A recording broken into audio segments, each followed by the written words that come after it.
இவர்கள் இயேசுவை பின்தொடர்ந்தார்கள், உலகத்தை மாற்றினார்கள். ஆனால் பெரும்பாலோர் அவருக்காக உயிர்த்தந்தார்கள். பேதுரு சீஷர்களின் தலைவன், தன்னை ஆண்டவரைப் போல சிலுவையில் மரிக்க தகுதியற்றவன் என்று சொல்லி தலைகீழாக சிலுவையில் அறையப்பட்டார்.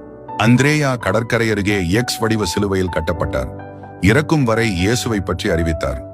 யாக்கோபு சீஷர்களில் முதலில் மரித்தவர். அரசன் ஹேரோதேனால் வாளால் கொல்லப்பட்டார். யோவான் கொல்லப்படவில்லை. கொதிக்கும் எண்ணெயில் வீசப்பட்டும் தேவன் அவரை காப்பாற்றினார். பத்மோஸ் தீவில் வெளிப்படுத்தின விசேஷத்தை எழுதியார். பிலிப்பு ஆசியா மைனரில் இயேசுவை பிரசங்கித்தார். அடிக்கப்பட்டு சிலுவையில் அறையப்பட்டார். பர்த்தலோமேவு மிகுந்த துன்பம் அனுபவித்தார். ஆனால் ஒருபோதும் கிறிஸ்துவை மறுக்கவில்லை. அவருடைய விசுவாசத்திற்காக உயிர் தந்தார்.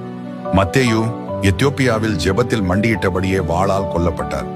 தேவனை சேவித்தபடியே உயிர் தந்தார். தோமா இந்தியாவில் சுவிசேஷத்தை அறிவித்தார். ஜெபித்துக் கொண்டிருந்த போது ஈட்டிகளால் குத்தப்பட்டார். அல்பேயோவின் மகன் யாக்கோபு ஆலயத்தில் இருந்து கீழே தள்ளப்பட்டார். உயிருடன் இருந்த போதும் அடித்துக் கொல்லப்பட்டார். யூதா சிமோன் சேலோத்துடன் சுவிசேஷத்தை அறிவித்தார். தடியாலும் அம்புகளாலும் கொல்லப்பட்டார். சிமோன் சேலோத் பெர்சியாவில் கிறிஸ்துவை மறுத்தார். அதனால் இரண்டாக வெட்டப்பட்டு உயிர் தந்தார். யூதாஸ் இஸ்காரியோத்து இயேசுவை துரோகம் செய்தார். பின்னர் தன்னையே முடித்துக் கொண்டார்.